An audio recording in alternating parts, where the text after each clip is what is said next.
That's crazy. So I want to bring it to another thing about like your past and something. Bring it everywhere. Yeah, bring bro. something before YouTube that I really want to hear about. It's the I think it was the ISA World Championships in Spain. Right. Before you left, before you had YouTube Cloud, before you had the channels, before you when you were really young, you went to Spain, traveled there for like a month. Mm-hmm. Talk me through that. What was that like? Well, I've done it a couple times, like pretty much. What is a bunch ISA? of different countries. ISA is International Scooter Association. It's like basically the world championship contest for scooters. Yeah. So it's like once a year. It's usually at different skate parks. It's always held in Europe for some reason now that I think about it. But basically, I went there 2 years of competing in scootering. I qualified. Like basically, there's a nationals in the U.S.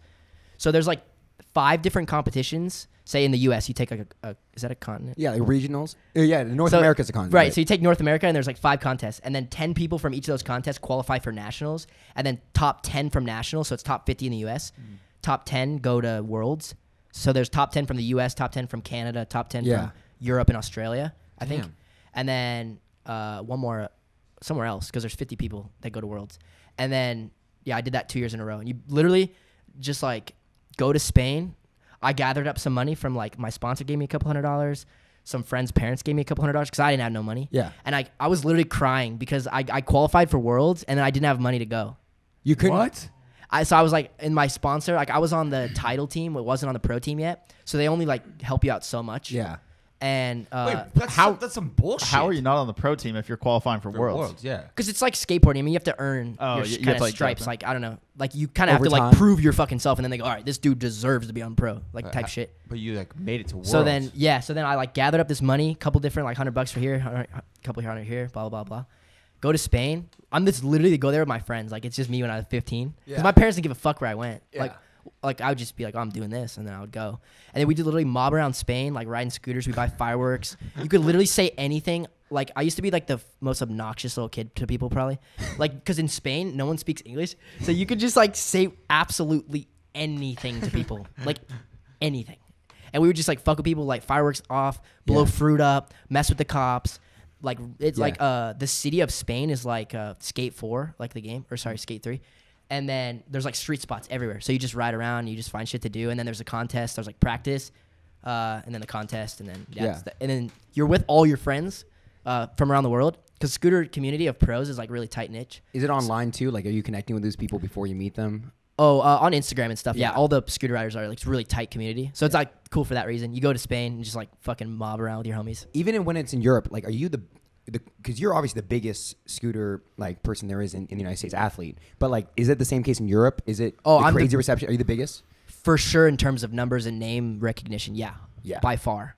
Jeez. That's bigger than anything. I mean, you're known worldwide for what you do. This is gonna sound really cocky, but I mean it to like put into perspective. just say it. Yeah. I would probably say that I'm like the Tony Hawk of scootering.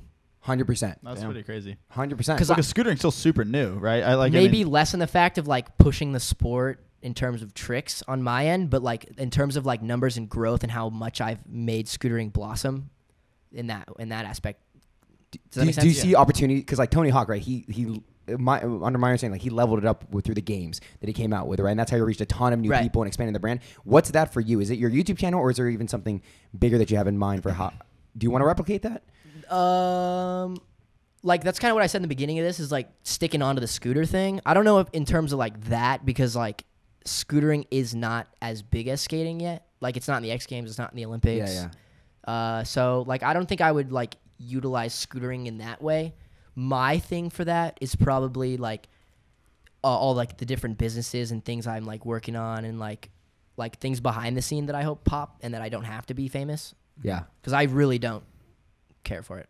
Yeah. You don't like it, or you just don't care for it? I love meeting people that support me, and I like that. I love that aspect of it. Yeah. But like, I don't care to be famous at all. I never have. Like, I don't really enjoy it. You want to see yourself 5 years like I running wouldn't. this? I wouldn't want to be the Tony Hawk. Like, he's still famous for that shit. You know what I mean? Yeah. Like he goes to the airport, no matter if you skate or not, you know Tony Hawk, and you know what he looks like for some reason. You know what I mean? Yeah. That kinda He's sucks. also like weirdly tall too. He's like, for like a skateboard rider, he's like fucking 6'4". Yeah. He's just like a Lengthy dude. Yeah, you can just see him. You just But yeah, know Tony I don't know. I'm just like, I just enjoy doing what I'm doing right now, so I just continue doing it. Yeah, Make videos. I love scootering. Like it's like that's one thing I'm passionate about. Like for some people it's running. For some people it's like that getaway, like playing music. That is literally my escape. Like I'm not happier doing anything else. Like in the morning, the best way I could start my day is to go to the skate park and like just ride around, no cameras, just like. Really? Yeah. That's like my favorite thing in the world. So that is awesome. Yeah. And you were talking about like behind the scenes stuff with like your like company, like just companies and stuff. Like right. Your scooter brand, like your company, like are you trying to like push that more or like? The scooter stuff, again, that's just like a dream of mine that came true. Like any pro scooter rider, any pro skater, BMX rider, if you get a signature frame, a deck, a scooter, like that's like the biggest deal for somebody like that. So for me, that's like really what that was. And then also it's like it makes sense because so many people start scootering because of me. It's like, oh, here's a really quality pro scooter for beginners that is like entry level price, but still really good quality. Mm-hmm. Okay. So I guess that's more of that. Those things kind of just sell themselves. Like, I promote them because I like naturally fucking think it's cool. Yeah. And then I just basically collect a revenue check quarterly. Hell yeah.